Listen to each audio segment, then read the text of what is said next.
नमस्कार दोस्तों, शिक्षा विद प्रशांत के इस नए वीडियो में मैं प्रशांत आपका हार्दिक स्वागत करता हूं।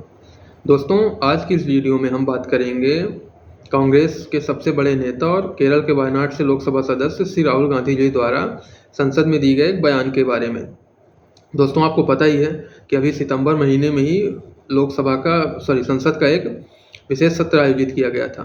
उसी उसी सत्र के दौरान राहुल गांधी ने संसद के सदन से ये बोला कि देश की ब्यूरोक्रेसी में जितने लोग हैं उसमें उनमें ओबीसी समाज का, ओबीसी जो कम्युनिटी है उसका रिप्रेजेंटेशन मात्र 10% है।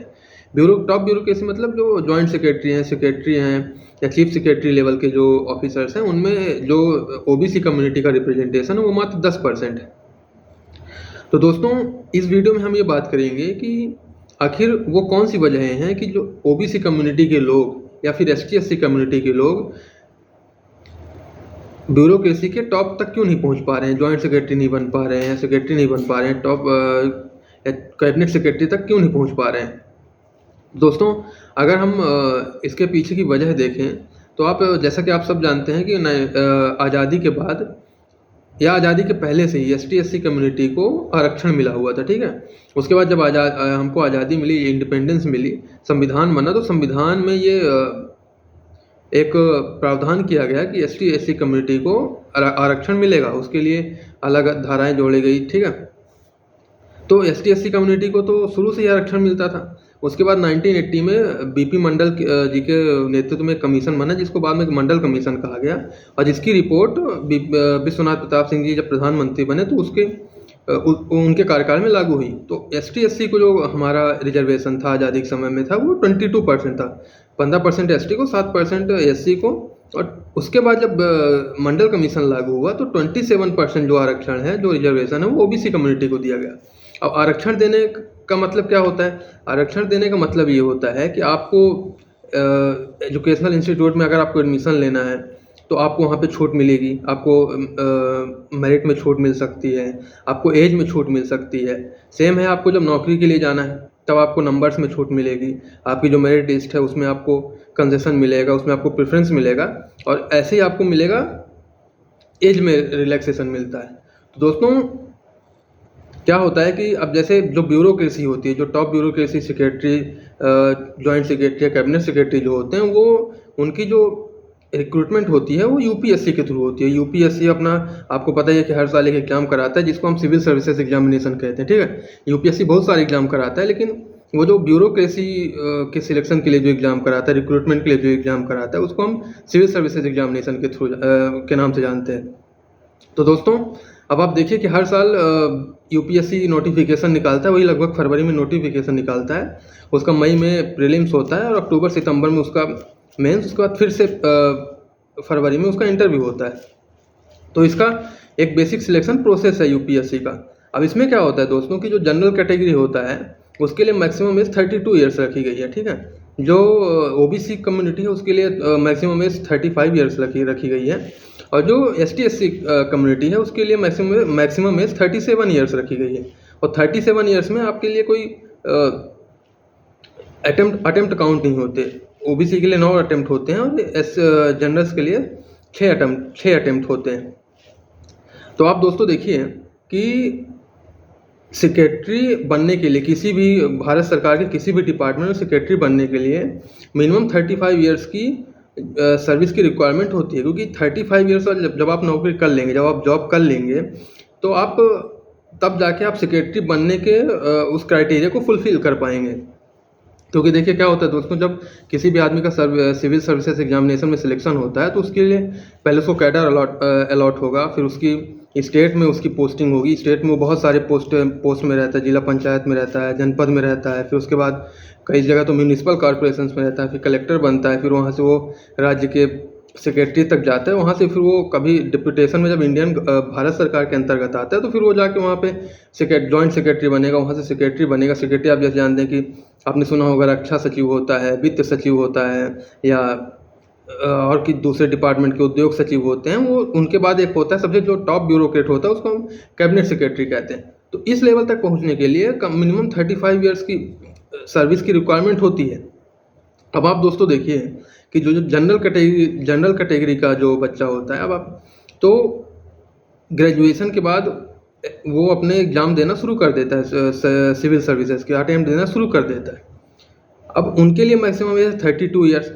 अब कोई भी जो जनरल कैटेगरी का स्टूडेंट होगा तो वो ये कभी नहीं चाहेगा कि वो लास्ट अटेम्प्ट में जाके अपना सिलेक्शन ले, ठीक है। तो क्या करता है, वो शुरू से ही तो अपनी तैयारी करता है, उसका हमेशा ही रहता है कि विद इन 30 के पहले वो अपना सिलेक्शन ले ले। तो दोस्तों क्या होगा कि जब वो 30 के पहले सिलेक्शन लेने की कोशिश करता है तो कभी कभी ऐसा होता है कि उसका सिलेक्शन 25 में हो गया। अभी आप जैसे आपने एक नाम सुना होगा लास्ट ईयर, अपाला मिश्रा, वो 22 साल या 23 साल में वो बन गई IAS, ठीक है। अब वो 22 साल में जब IAS बन गई तो उनका सर्विस कितना हो जाएगा, आप सोचिए 38 ईयर्स का सर्विस हो जाएगा। तो 38 ईयर्स का सर्विस मतलब वो आगे जाके कैबिनेट सेक्रेटरी तक बन सकते हैं, देश के सबसे टॉप ब्यूरोक्रेट। अब दोस्तों आप देखिए कि अगर एक OBC का आदमी है, OBC कम्युनिटी का आदमी है, अब अगर वो OBC कम्युनिटी का आदमी है तो अगर उसने शुरू में सिलेक्शन ले लिया तब तो उसका ठीक है, वो आगे जाके कैबिनेट सेक्रेटरी बनता है या सेक्रेटरी बनेगा। बहुत सारे लोग ऐसे बनते हैं, लेकिन इसमें से एक जो निगेटिव आता है वो ये आता है कि उसको 35 ईयर्स तक की एज मिल रही है। अब जब 35 ईयर्स की एज मिल रही है तो क्या होता है दोस्तों, को 35 ईयर्स तक अपनी एग्ज़ाम देता है। और ज़्यादातर ये देखा गया है कि बहुत सारे बच्चे जो ब्यूरोक्रेसी में जा रहे हैं इन कम्युनिटीज़ से, वो लास्ट अटेम्प्ट मतलब अपनी एज की मैक्सिमम लिमिट में जाके सिलेक्शन हो पा रहा है उनका। सेम ऐसे ही हो रहा है ST SC में। तो अब आप सोचिए कि एक बंदा जब 35 ईयर्स में उसका सिलेक्शन हुआ है तो वो आगे जाके उसकी जो सर्विस का जो ड्यूरेशन वो कितना है, 25 साल है। अब अगर दूसरी तरफ देखिए, अगर ST SC कैटेगरी का एक बंदा है, अगर वो 37 ईयर्स में सिलेक्शन ले रहा है तो उसकी सर्विस का ड्यूरेशन कितना है, मात्र 23 ईयर। अब आप वहीं सोचिए अगर जनरल कैटेगरी का बंदा है, वो 32 में उसकी मैक्सिमम एज लिमिट 32 है। अगर वो 32 में सिलेक्शन ले रहा है तो आप सोचिए कि उसकी सर्विस का ड्यूरेशन कितना है, 28 साल। तो आप सोचिए कि जब गवर्नमेंट को ये देखना होता है कि एक बंदा 32 साल में चुन के आया, एक बंदा 35 साल में चुन के आया, एक बंदा 37 साल में चुन के आया, तो जब गवर्नमेंट को सेक्रेटरी बनाने के लिए जब क्राइटेरिया देखना होता है तो वो देखती है कि किसका सर्विस ड्यूरेशन ज़्यादा है। क्योंकि आप खुद सोचिए दोस्तों कि आपको जब सेक्रेटरी बनाया जाएगा तो आप सिर्फ एक डिपार्टमेंट नहीं चला रहे होंगे, बल्कि उस डिपार्टमेंट के थ्रू आप पूरा देश चलाते हैं, ठीक है। ये सेक्रेटरी की पोस्ट बहुत रिस्पॉन्सिबल और बहुत बड़ी पोस्ट होती है। अब आप जैसे देखिए कि अगर विदेश सचिव जो हमारे पहले हमारे जो आदरणीय विदेश मंत्री अभी हैं, वो पहले विदेश सचिव थे। तो विदेश सचिव होना मतलब पूरे वर्ल्ड को देखना। तो गवर्नमेंट या कोई भी आप खुद सोचिए कि अगर आप एक छोटी सी कंपनी भी चला रहे हैं तो आप हमेशा ही सोचते हैं कि जो आपका टॉप मैनेजमेंट हो वो हमेशा हाईली एक्सपीरियंस्ड हो, हाईली स्किल्ड हो। तो जब गवर्नमेंट को भी ये गवर्नमेंट के पास ये रिक्वायरमेंट होती है कि हमको अब सेक्रेटरी लेवल के लिए आदमी चुनना है, तो गवर्नमेंट क्या देखती है, गवर्नमेंट भी ये देखती है कि कितने लोग ऐसे कौन से लोग हैं जिनके पास मैक्सिमम एक्सपीरियंस, मैक्सिमम उन्होंने टाइम सिविल सर्विसेज में गुजारा है। तो उस कैटेगरी में क्या होता है दोस्तों कि जनरल कैटेगरी का, अब मैंने आपको जैसे पहले बताया कि जब गवर्नमेंट के पास से रिकॉर्ड आएगा, 3 बंदे आप ले लीजिए, अगर 3 लोग ले लीजिए, एक का सिलेक्शन 32 ईयर्स में हुआ, एक का सिलेक्शन 35 ईयर्स में हुआ, एक का सिलेक्शन 37 ईयर्स में हुआ। तो अब तीनों लोगों के अगर सर्विस का ड्यूरेशन गवर्नमेंट के पास जाएगा तो ऑब्वियस सी बात है गवर्नमेंट 28 ईयर्स वाले एक्सपीरियंस बंदे 28 ईयर्स एक्सपीरियंस वाले बंदे को चुनेगी सेक्रेटरी लेवल के लिए। तो यहाँ पे दोस्तों क्या हो रहा है कि ये जो रिजर्वेशन के थ्रू जो ज़्यादा टाइम मिल रहा है बच्चों को, तो क्या हो रहा है कि जो बच्चे ज़्यादा लास्ट अटेम्प्ट में जाके या मैक्सिमम एज लिमिट में जाके सिलेक्ट हो रहे हैं, वहाँ पे ये हो रहा है कि वो लोग सेक्रेटरी लेवल तक नहीं पहुँच पा रहे हैं। और यही कारण है कि जो हमारी टॉप ब्यूरोक्रेसी है इंडिया की, उसमें ज़्यादातर जो जनरल कैटेगरी के लोग हैं उनकी संख्या ज़्यादा है, और ये जो 2 कम्युनिटी हैं उनका रिप्रेजेंटेशन थोड़ा कम है। तो दोस्तों जो राहुल गांधी जी ने कहा, उन्होंने बात तो सही कही, लेकिन उसके पीछे का लॉजिक हमको समझने की ज़रूरत है। और बिना लॉजिक समझे किसी की बात के पीछे यूं ही उसकी बात को मान लेना, ये एक सभ्य समाज की निशानी नहीं होती है। तो दोस्तों मैं समझता हूँ कि आपको इस वीडियो के थ्रू ये थोड़ा समझने में सहायता मिली होगी कि आखिर इसके पीछे की क्या वजह है। दोस्तों अगर आपको वीडियो अच्छा लगा हो तो please like and subscribe. Thank you. जय हिंद, जय भारत।